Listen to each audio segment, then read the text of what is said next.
For the full bootcamp benefits, sign up at westcough.com/bootcamp.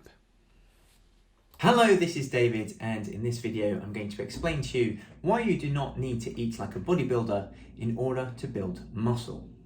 Now, bodybuilders are stereotypically renowned for consuming a lot of powder and pills in order to help them get as big and strong as possible. However, I want to explain to you why that is not necessary. And the reason for that is because from a nutritional perspective, all that's required for you to build muscle is to consume sufficient quantity and quality of protein. Naturally, at the same time, you also have to be stimulating your muscles through training, progressively overloading them, i.e. pushing them harder and harder each time you train so that they are stimulated to build that muscle. However, from a nutritional perspective, all that's required is consuming a sufficient quantity of protein in relation to your muscle building goal. So, how much protein should you be consuming? Well, at the baseline level, just to maintain the current levels of muscle mass that you have, you need to be consuming 1 gram of protein per kilogram of body weight. So in order to obtain that in a quantity of protein, ultimately you just need to take your body mass, multiply it by 1, i.e. it stays the same, and that then converts into a quantity of protein in grams that you need to consume in order to maintain your current levels of muscle. Now, towards the other end of the spectrum, the amount of protein above which is no longer beneficial to consume anymore for muscle building purposes, that quantity is 2 grams of protein per kilogram of body weight. Now, you can consume more than this, but it should only be done if you enjoy eating foods that are high in protein. Any more than 2 grams of protein per kilogram of body weight has no further benefit for muscle growth. Hence, how to obtain that number in a quantity of protein in grams. All you need to do is take your body weight and multiply it by 2. That's your body weight in kilograms. Multiply it by 2, and that gives you a quantity of protein in grams that you want to consume. Now, where you fall on this spectrum ultimately comes down to how intensely you are exercising and how much muscle you want to build. So if you're a strength athlete or wanting to get big, then you want to be towards the higher end of the spectrum. Whereas if you are an endurance athlete, then you want to be towards the lower end of the spectrum. And if you are merely interested in maintaining your muscle mass, then you want to be down at the 1 gram per kilogram of body weight mark.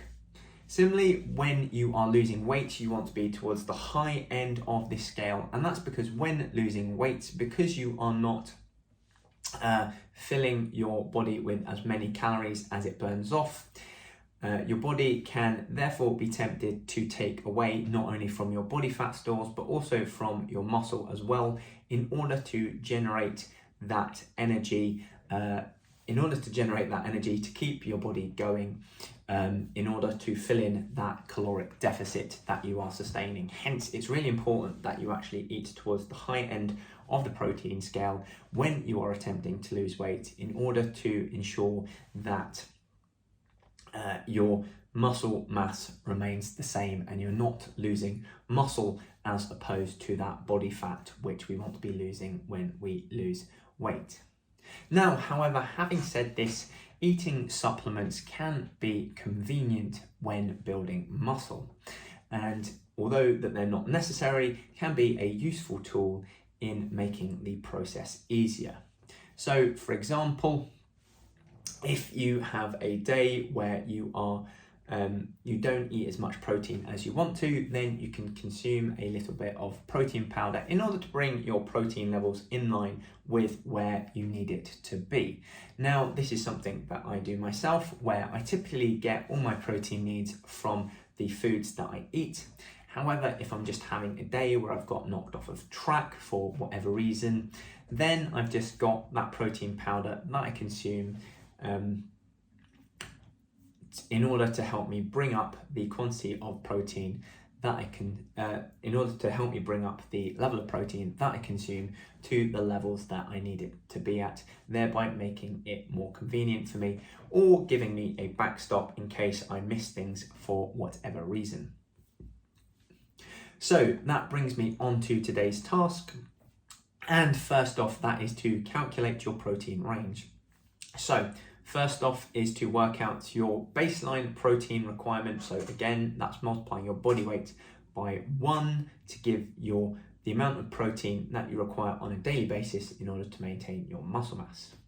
Then it's to calculate the quantity of protein that gives you maximum muscle building benefit, and that is to multiply your body weight by 2 to give you the quantity of protein in grams that gives you that maximum muscle building benefit.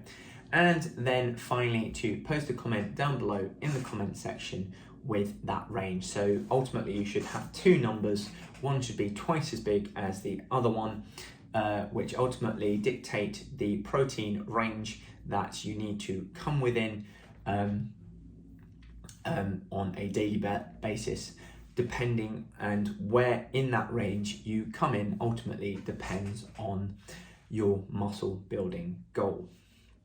So once you've done that, that is all there is for today. Thank you very much once again for watching, and I'll see you again next time. Subscribe to my channel to get notified whenever I upload any new videos. Click on the thumbnail to watch another video of mine, or to gain clarity and confidence on how to eat in order to accelerate progress towards your athletic goals. Visit westcough.com/bootcamp.